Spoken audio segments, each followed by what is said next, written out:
Hi అండి, welcome to my channel Anukar vlogs. Arabian mandi ఈ మధ్యకాలంలో ఎంత ఫేమస్ అయింది ఇది అందరికీ తెలుసు. కానీ దీనికి వెనుకున్న విశిష్టత ఏంటో తెలుసా? అరేబియన్ చికెన్ మండి ఒక సంప్రదాయ యెమెన్ వంటకం. ఇది అరబ్ దేశాల్లో బాగా ప్రాచుర్యం పొంది మన వరకు వచ్చింది. ఈ అరేబియన్ మండి బయటే కాదండి, ఇంట్లో కూడా చాలా సింపుల్గా ఇంట్లో ఉన్న వాటితోనే చేసుకోవచ్చు. దీని మసాలా ఒక్కటి చాలండి అరేబియన్ మండి బిర్యానీ మొత్తం చేసేయడానికి. 2 స్పూన్ల ధనియాలు, 2 స్పూన్ల జీలకర్ర, 1 స్పూన్ సోంపు, 10 లవంగాలు, 10 యాలకులు, 3 ఇంచుల దాల్చిన చెక్క, 1 టేబుల్ స్పూన్ జావిత్రి, హాఫ్ జాజికాయ, 1 టేబుల్ స్పూన్ మిరియాలు. జాజికాయ ఎక్కువ వేయకుండా చేదొచ్చేస్తుంది. దీన్ని మిక్సీ పట్టించుకొని ఆ మసాలా ఒక కప్లోకి తీసుకొని 1 స్పూన్ పసుపు, 1 స్పూన్ ఉప్పు, 2 స్పూన్ల కారం, 1 స్పూన్ చాట్ మసాలా, 1 ఫుల్ నిమ్మకాయని నేను ఇక్కడ పిండుకున్నాను. నిమ్మకాయ, 2 టేబుల్ స్పూన్ ఆయిల్, కుంకుమ పువ్వు నీళ్ళని నానబెట్టిన కుంకుమ పువ్వు వేడి నీటిలో నానబెడితే మంచి కలర్ వస్తుంది అండ్ టెండర్గా కూడా ఉంటుంది అండ్ మంచి ఫ్రాగ్రెన్స్ కూడా వస్తుంది మసాలాకి. దాన్ని వేసుకోవాలి, కుంకుమ పువ్వు వాటర్ని వేసుకొని బాగా కలుపుకోవాలి. ఇక్కడ చికెన్ చూపిస్తున్నాను కదా, ఈ విధంగా పెద్దగా ఉండాలి పీసెస్. చిన్న చిన్నగా ఉంటే మండికి బాగోవండి. పీసెస్ ఎప్పుడు మండి బిర్యానీకి పెద్దగానే ఉండాలి. మనం మసాలా పెడతాం కదా, మసాలా బాగా చికెన్ లెగ్ పీస్ పట్టడానికి ఘాట్లు పెట్టుకోవాలి. మనకి చికెన్ కొట్టిన వాడి దగ్గర ఘాట్లు పెట్టమంటే వాడైనా పెట్టేసి మనకి ఇచ్చేస్తాడు. చక్కగా ఘాట్లు పెట్టుకొని ఇందాక రెడీ చేసి పెట్టుకున్న మసాలా ఏదైతే ఉందో ఆ మసాలాని చికెన్ మొత్తంకి ఎక్కడ ఖాళీ లేకుండా చక్కగా అప్లై చేస్తూ దాన్ని చక్కగా మసాజ్ చేయాలి చికెన్ని. దానివల్ల మనకి టెండర్గా జ్యూసీగా వస్తుంది చికెన్. ఇక్కడ ఇంకో విషయం ఏంటంటే, మీరు చికెన్ మసాలా పౌడర్ కొట్టారు కదా, ఈ ఉప్పు కారం యాడ్ చేయకముందు ఏదైతే మండి మసాలా కొట్టారో మిక్సీ పెట్టారో ఆ మండి మసాలాలో 1 టేబుల్ స్పూన్ పక్కన పెట్టుకోండి. ఎందుకంటే అది బిర్యానీలోకి రైస్లోకి మనకి ఆ మండి మసాలా వేస్తాము, మర్చిపోకండి. 1 స్పూన్ అయితే సరిపోతుంది, ఎక్కువ అవసరం లేదు. చికెన్ని మాత్రం బాగా మనకి మసాజ్ చేస్తూ ప్రతి దగ్గర చికెన్ ఈ మండి మసాలాని బాగా అప్లై చేసుకోండి.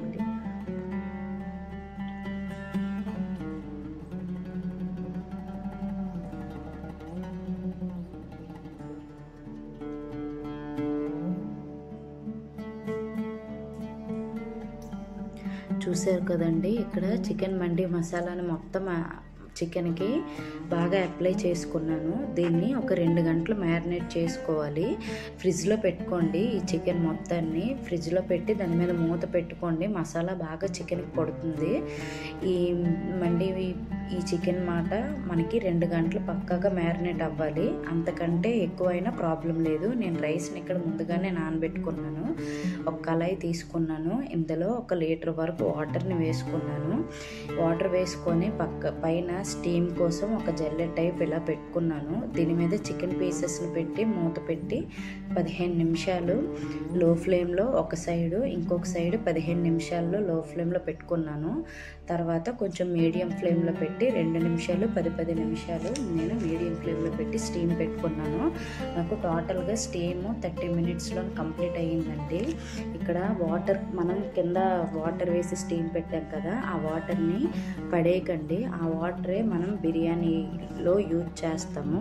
నార్మల్ వాటర్ మనము వేసుకుంటాం కదా, కాదు. ఇక్కడ ఈ మసాలా వాటర్ ఏదైతే ఉందో స్టీమ్ చేసేటప్పుడు మసాలా మనకి వాటర్లోకి కలుస్తుందన్నమాట.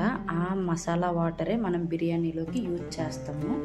1 గ్లాస్ రైస్కి 1.5 వాటర్ సరిపోతుంది బిర్యానీకి. ఎప్పుడైనా సరే ఏ బిర్యానీ చేసినా సరే 1 గ్లాస్ రైస్కి 1.5 సరిపోతుందండి. మనకి చికెన్ మరీ పీచులాగా ఊడిపోయినట్టు స్టీమ్ చేయకండి.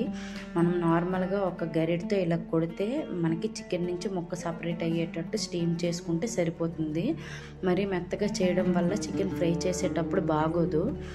మరి కొన్నిసార్లు అది గట్టిగా అయిపోయే ఛాన్స్ కూడా ఉంటుంది. చూడండి, ఇక్కడ చూపిస్తున్న విధంగా చికెన్ స్టీమ్ అయితే సరిపోతుంది. దీన్ని పక్కన తీసుకొని ఒక ప్యాన్లో ఆయిల్ వేసుకోవాలి. ఆయిల్ వేసుకొని ఇందాక స్టీమ్ పెట్టుకున్న లెగ్ పీసెస్ని వేసుకొని అటు ఇటు ఫ్రై చేసుకోవాలి. ఎర్రగా అయినంత వరకు ఫ్రై చేసుకోవాలి. నాన్ స్టిక్ ప్యాన్ అయితే ఇంకా బాగుంటుంది, ఎందుకంటే కింద బాటమ్కి చికెన్ అంటకుండా ఉంటుంది. రెండు పక్కల ఎర్రగా అయ్యేటట్టు మనం ఫ్రై చేసుకోవాలండి. ఇక్కడ చూపిస్తున్న విధంగా చూసారుగా చికెన్ ఎర్రగా చక్కగా ఫ్రై అయ్యింది. ఆయిల్ కూడా ఎక్కువ అవసరం లేదు. ఇంకో లెగ్ పీస్ని కూడా వేసుకున్నానండి, ఫ్రై చేస్తున్నాను. తర్వాత ఒక మండి పెట్టి ఒక స్పూన్ నెయ్యిని వేసుకున్నాను. వేసుకొని కొంచెం ఆయిల్ని కూడా వేసుకున్నానండి. ఇక్కడ బిర్యానీ దినుసులు ఏవి వేయక్కర్లేదు. చిన్నగా తరిగి పెట్టుకున్న ఉల్లిపాయ ముక్కల్ని వేసుకున్నాను. బాగా వేయించుకున్న తర్వాత 7 పచ్చిమిర్చి చిన్నగా ముక్కలుగా కట్ చేసుకున్నానండి. ఆ ముక్కలుగా కట్ చేసుకున్నవి నేను వేసుకున్నాను. వేసుకొని బాగా కలుపుకున్నాను. ఇవి బాగా ఫ్రై అయిన తర్వాత ఇందాక 1 టేబుల్ స్పూన్ మండి మసాలా పక్కన పెట్టమన్నాను కదా, ఆ మండి మసాలాని ఇందులో యాడ్ చేశానండి. ఇందాక వాటర్ కూడా మనం ఏదైతే యూజ్ చేస్తామని చెప్పానో అదిగోండి ఆ మసాలా వాటర్ని యూజ్ చేస్తున్నాం. ఇక్కడ మసాలా వాటర్ని మన గ్లాస్ కొలతలు బట్టి మసాలా వాటర్ని వేసుకొని మనం రైస్ని వేసుకోవాలి. వేసుకొని ఇక్కడ ఉప్పు సరిపోయిందా లేదో ఒకసారి టేస్ట్ చూసుకొని ఉప్పు యాడ్ చేయండి. కొన్నిసార్లు ఎక్కువ అవ్వచ్చు, కొన్నిసార్లు తక్కువ అవ్వచ్చు. కనుక మీరు ఉప్పుని సరిగ్గా చూసుకొని వేసుకోండి. అదే ప్యాన్లో కొంచెం నెయ్యి వేసుకొని డ్రై ఫ్రూట్స్ని వేయించుకున్నాను. కావాలంటే మీరు ఫ్రైడ్ ఆనియన్స్ని కూడా వేయించుకొని వేసుకోవచ్చు, కానీ నేను ఇక్కడ వేసుకోలేదు. ఒక డ్రై ఫ్రూట్స్ని మాత్రమే వేయించుకున్నాను. ఇది బాగా వేయించుకున్న తర్వాత మీ దగ్గర ఏ డ్రై ఫ్రూట్స్ ఉంటే అవి వేయించుకోవచ్చండి. వేయించుకొని పక్కన పెట్టుకోవాలి.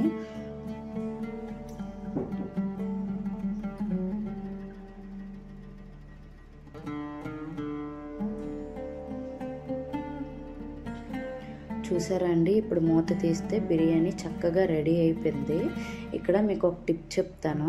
అందరి ఇంటి దగ్గర కూడా బొగ్గు ఉండాలని ఏం లేదు కదా, అలాంటప్పుడు కొబ్బరి పెంకు కానీ కొబ్బరి పీచు కానీ ఉంటే సరిపోతుంది. కింద చిన్నగా వాటర్ ఉండేటప్పుడే ఈ ఫ్రై అయిన లెగ్ పీసుల్ని వేసుకొని మూత పెట్టుకోవాలండి. మరి ఎక్కువ వాటర్ కాదు, చాలా చిన్నగా వాటర్ ఉండేటప్పుడు ఇంకా రైస్ మగ్గుతుంది అన్న స్టేజ్లో మనం పెట్టుకోవాలి. చూసారా, ఇక్కడ నేను కొబ్బరి పీచును మాత్రమే కాల్చుకొని ఒక కప్పులో పెట్టుకొని వేసుకున్నాను. నెయ్యి కూడా వేసి చూసారా, పొగ కూడా వస్తుంది. ఇది సేమ్ బొగ్గులానే మంచి స్మోకీ ఫ్లేవర్ని మనకి అందిస్తుందండి. రైస్ చికెన్ చక్కగా స్మోకీ ఫ్లేవర్తో మండి టేస్ట్తో చాలా బాగుంటుంది. ఇంట్లోనే చక్కగా మండిని ఇలా మనం చేసుకొని ఎంజాయ్ చేయొచ్చు.